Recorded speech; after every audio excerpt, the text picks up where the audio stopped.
The transition to electric mobility is much more than just a technological revolution.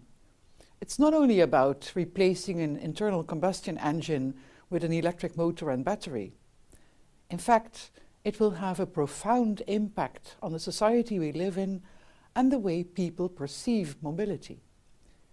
In this lecture, I want to highlight some of the social challenges that come with the introduction of electric vehicles. I already introduced you to the concept of public values and public interests, as government has a crucial role in safeguarding public values and protecting public interests. At the highest level in Williamson's institutional framework, important values are located, such as human dignity and the equality of people. In democratic constitutional states, such values are enshrined in the rule of law, which defines the rights and benefits citizens are entitled to, but also the obligations of citizens to society and one another. These values trickle down to lower values in the institutional framework, where they are made operational in a more specific context. For example, access to electricity and clean drinking water is essential for all members of society. These services reflect basic needs. They are prerequisites for our health and well-being and for economic productivity. That is why these essential services play an important role in, for instance, the Sustainable Development Goals as defined by the United Nations. In most developed societies, these services are supplied through infrastructure networks, which are legally bound to criteria of universal access, availability and affordability of service, and to criteria of social and environmental acceptability.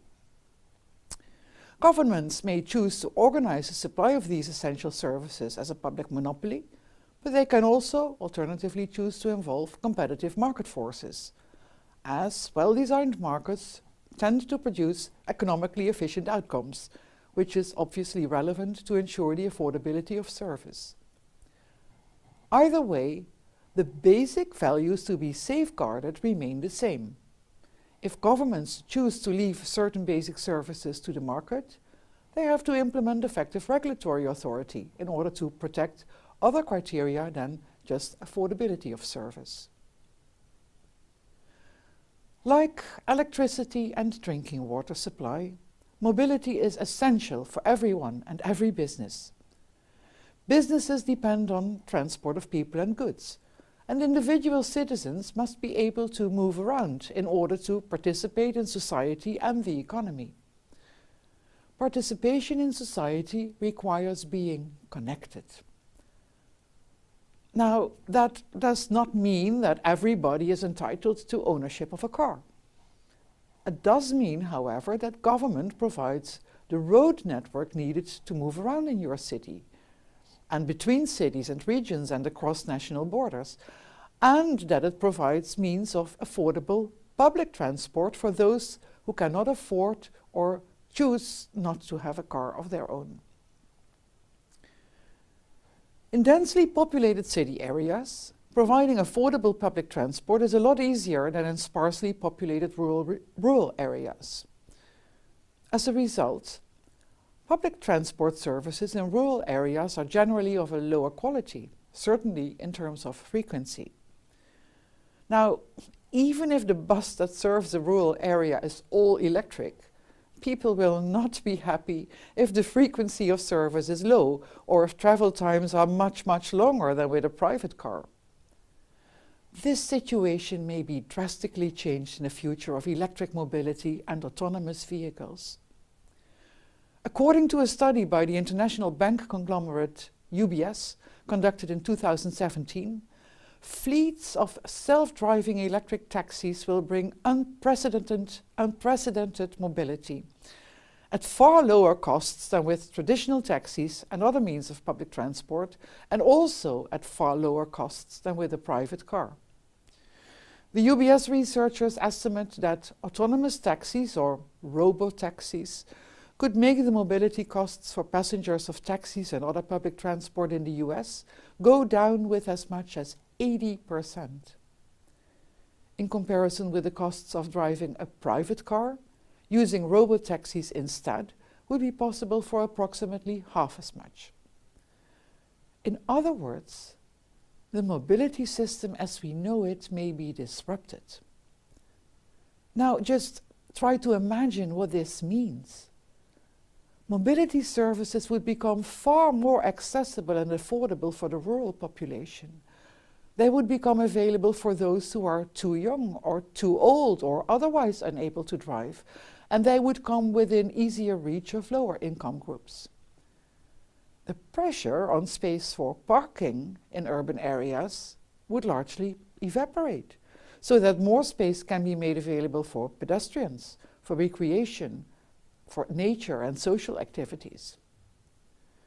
Air quality in urban areas will improve, and with less cars needed to satisfy our collective mobility needs, the global pressure on scarce material resources will be reduced. It all sounds too good to be true, and indeed we are not there yet. And the question is how governments should deal with this unfolding technological revolution. How can they ensure that it will indeed benefit society as a whole? And what aspects then need specific attention? Two aspects stand out here: the aspects of cybersecurity and privacy. While autonomous taxis offer great potential to reduce the number of road accidents, self-driving cars have been involved in accidents. Due to their dependency on digital communications and navigation infrastructure, they are vulnerable to cyber attacks, hacking, data manipulation, etc. Cybersecurity risks are equally relevant for non-autonomous electric vehicles, as electric vehicles can to a large extent be considered computers on wheels. Cybersecurity breaches obviously pose great risks for road safety, and they bring privacy risks. For example, the data exchange that comes with the charging of electric vehicles, whether at public charging stations or at home, invades the user's privacy and must therefore be subject to strict obligations of personal data protection. The intensity of data exchange, and therewith the risk of potential privacy breaches, increases if the charging process is subject to demand response schemes that provide flexibility to the electric power system. In order to benefit from low electricity tariffs during off-peak times and avoid high tariffs during peak loads, the car user has to indicate personal preferences for when the car must be ready for use. As such data are a strong indicator for personal routines, the electric vehicle owner must be able to trust the flexibility provider, that is the party that intermediates between him and the power system, to protect his private data. And these aspects of privacy and cybersecurity will only become more important as global companies such as Uber and Google sit on the data that we generate with our mobility patterns. The question that has not been adequately addressed yet by most governments around the world is the one of data ownership. Principally, one may argue that the data belongs to the people who generate the data, meaning that the data I generate should be owned by me and not be for anyone else's use without my explicit permission. The question of data ownership is becoming more urgent as we speak, as we are being enveloped by the Internet of Things with smart meters and smart devices everywhere in smart cities. At this stage of the mobility revolution, governments are still acting within the dominant paradigm of private car ownership, and they are still struggling to change the preferred choice of car towards electric vehicles. They must therefore see to it that the support infrastructure for road mobility is timely modified, because only with a fine-meshed infrastructure for public charging will potential electric vehicle owners lose their range anxiety. And as electric vehicles come either as all-electric or as fuel cell vehicles, public charging infrastructure needs to cater for both electricity and hydrogen. New rules and regulations are needed to safeguard road safety and to protect our data. And at the same time, governments are designing and implementing stimulation schemes to encourage car owners to buy an electric vehicle. Now, in designing stimulation schemes for electric vehicles, governments have to be aware of potentially adverse social consequences, such as distributional effects. What do I mean? Let me shortly explain. Most financial incentive schemes for electric vehicles involve the transfer of taxpayers' money to a specific group of early adopters.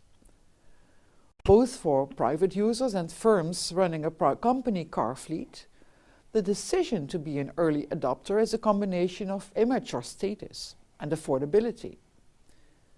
In practice, early private adopters are mostly found in the highly educated, relatively high-income segment of the population. Depending on the duration and scale of income transfer to this privileged group, resistance may develop in the rest of the population. So it's therefore crucial to design an incentive scheme in such a way that it is fair, that it is clearly limited in time and in the extent of income transfer. Now, limited in time does not necessarily imply short duration, as innovative technologies that are in the interest of society as a whole may take many years to be embraced. So the duration of the financial incentive scheme should be aligned with the time needed to increase the efficiency of the new technology through upscaling and incremental improvements. And it should be aligned with the time needed to reduce the costs to the extent that the technology is made affordable for the population at large. All in all, the cost of an electric car and the privacy and cybersecurity risks that come with it will be balanced by the user with the private benefits to be gained. These may be immaterial, such as a cleaner conscience for not polluting the air while driving, or they may be material in terms of cost savings on the purchase costs and the costs of use. Peer pressure is also a factor in the user's decision. The more of your friends and neighbors are driving electric cars and telling you how happy they are with it, the more you will be inclined to shift to an electric vehicle too.